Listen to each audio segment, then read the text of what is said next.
आप भी अगर किसी से प्यार करते हैं तो हो जाइए सावधान, वरना इस राहुल मिश्रा नाम के लड़के की तरह आपको भी गंवानी पड़ेगी अपनी ही जान। दोस्तों, आज की है जो सच्ची घटना है, आप अगर सुनोगे तो आप भी सोचने पर मजबूर हो जाओगे। एक ड्राइवर की ज़िंदगी से रिलेट करता हुआ एक राहुल नाम का लड़का, वह एक संध्या नाम की लड़की से प्यार किया करता था, लेकिन एक दिन उसी के चलते उसने एक ऐसा कदम उठाया जिसकी वजह से वह पूरी देश दुनिया में विख्यात हो गया। तो बने रहिएगा दिल थाम के, यह कहानी बहुत ही सेंसिटिव, बहुत ही रोमांचक है, इसलिए वीडियो को बिना स्किप के लास्ट तक जरूर देखिएगा। तो आइए बिना देरी की वीडियो को स्टार्ट करते हैं। दोस्तों, दरअसल यह सच्ची घटना वाराणसी के बनकट गांव की है। उसी गांव में रहने वाला एक राहुल मिश्रा नाम का व्यक्ति, उम्र तकरीबन 30 साल, वह शहर में रहकर टैक्सी चलाया करता था और उसी से अपने माता पिता का भरण पोषण, पालन पोषण किया करता था। वह घर में अकेला था, इसलिए कमाया करता था। लेकिन एक दिन उसे एक संध्या नाम की लड़की से मुलाकात होता है। फिर धीरे धीरे वह एक दूसरे से जान पहचान बनाते हैं, क्योंकि जो राहुल मिश्रा नाम का व्यक्ति होता है उसी की कार में बैठती थी वह संध्या ठाकुर। वह संध्या नाम की लड़की उसकी ही टैक्सी में बैठा करती थी। लेकिन धीरे धीरे उन दोनों से तालमेल खाता है और तालमेल इस कदर खाता है कि दोस्ती हो जाती है। लेकिन दोस्ती के बाद कब प्यार हुआ उन दोनों को पता तक नहीं चला। अब प्यार इतना हद तक बढ़ गया कि वह एक दूसरे से शादी करना चाहते थे। जो राहुल नाम का लड़का होता है वह संध्या से कहता है कि मैं तुमसे शादी करना चाहता हूँ। तो जो संध्या नाम की लड़की होती है दोस्तों, वह साफ साफ इनकार कर देती है। पहले तो कहती है मेरे घर वाले नहीं मानेंगे, फिर राहुल कहता है कि ठीक है, तुम अपने घर वालों को मना लेना, मैं अपने घर वालों को मना लूँगा। लेकिन जब वह दोनों अपने अपने घर में यह बात को बताते हैं तो उनके गार्जियन, उनके माता पिता साफ साफ इनकार कर देते हैं। कहते हैं ऐसा हो ही नहीं सकता, अदर कास्ट के लड़के को मैं अपना दामाद बनाऊंगा। उन दोनों ने अपने अपने माता पिता को लाख मनाने की कोशिश की, लेकिन उन लोगों ने उन दोनों की बातों को मानने से साफ साफ इनकार कर दिया, जिससे परेशान होकर वह दोनों प्रेम विवाह कर लेते हैं। मतलब एक मंदिर में जाते हैं और लव मैरिज शादी कर लेते हैं। और करने के बाद वह दोनों खुशी खुशी रहने लगते हैं। शादी के तकरीबन 1 से 1.5 साल बाद उनका एक बेटा होता है जिसका नाम शिवांश होता है। वह जो राहुल मिश्रा नाम का व्यक्ति होता है वह संध्या से बहुत प्यार किया करता था, बहुत ही उसकी केयर और फिक्र किया करता था। जब भी वह टैक्सी चला कर आता था अपनी पत्नी से वह ज़रूर बोलता था।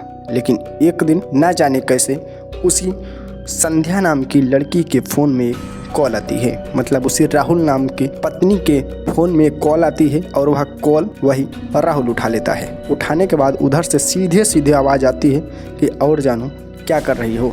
जब यह बात वह राहुल सुनता है तो उसके मन में खटका हो जाती है कि आखिर यह इंसान है कौन। जब यह बात उस संध्या नाम की लड़की से पूछा जाता है, वह अपनी पत्नी से यह बात पूछता है तो वह साफ साफ इनकार कर देती है और कहती है कि यह रॉन्ग नंबर है, मुझे तो पता ही नहीं है। फिर वह बात को नज़रअंदाज करके यह सारी बातें भूल जाता है।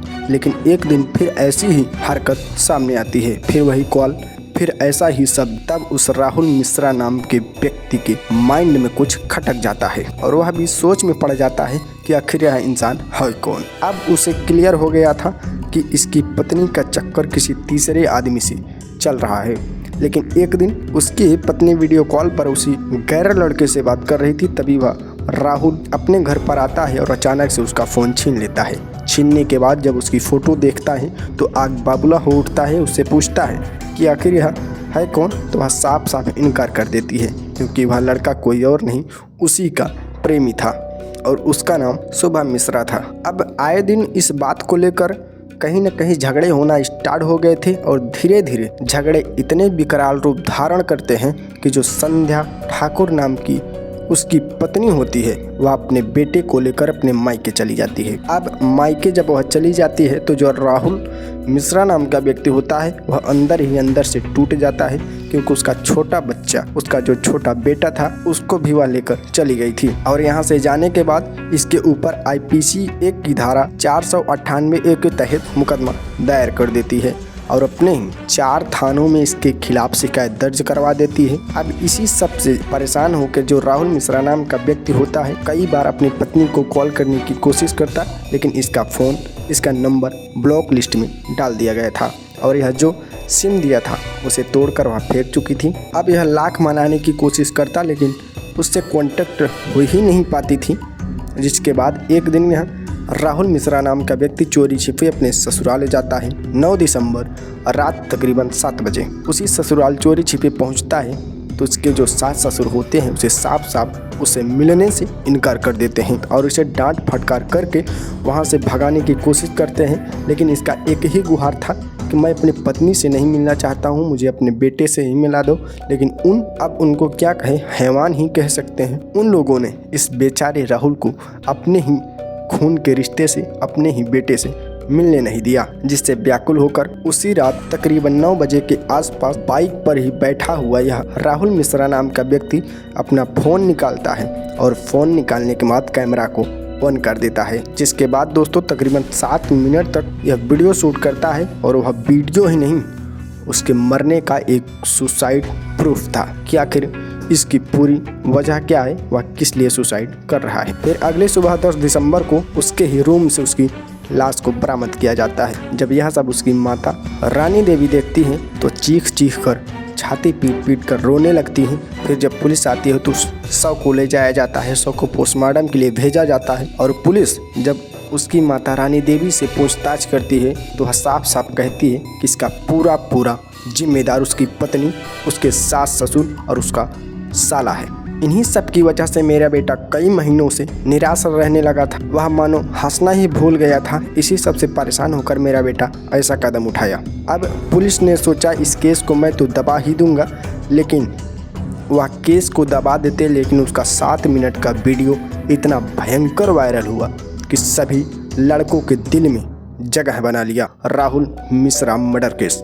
इस घटना से कई लड़कों के ऊपर सवाल खड़े होते हैं, क्या लव मैरिज करना चाहिए या अरेंज मैरिज। मेरा मानना है कितना भी बेहतरीन रिश्ता हो, लेकिन ज़िंदगी में तीसरे इंसान के आने से हर एक रिश्ता टूट कर बिखर जाता है।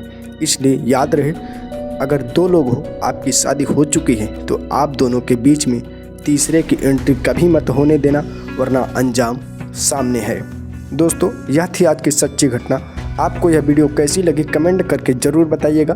अगर आपको मेरी वीडियो पसंद आई हो तो वीडियो को लाइक करके चैनल को सब्सक्राइब कर लीजिएगा और बेल आइकन पर ऑल प्रेस कर दीजिएगा ताकि मेरी आने वाली वीडियो की नोटिफिकेशन आप तक सबसे पहले पहुंचे। और आप किस जिला से मेरी वीडियो देख रहे हैं कमेंट करके ज़रूर बताइएगा ताकि हमें भी पता चल सके कि मेरी यूट्यूब फैमिली मुझे वहाँ से सपोर्ट कर रही है, इस छोटे से बेटे को वहाँ से प्यार दुलार दे रही है। तो मिलते हैं फिर से नई crime story, crime investigation, suspense story के साथ। तब तक के लिए जय हिंद, वंदे मातरम।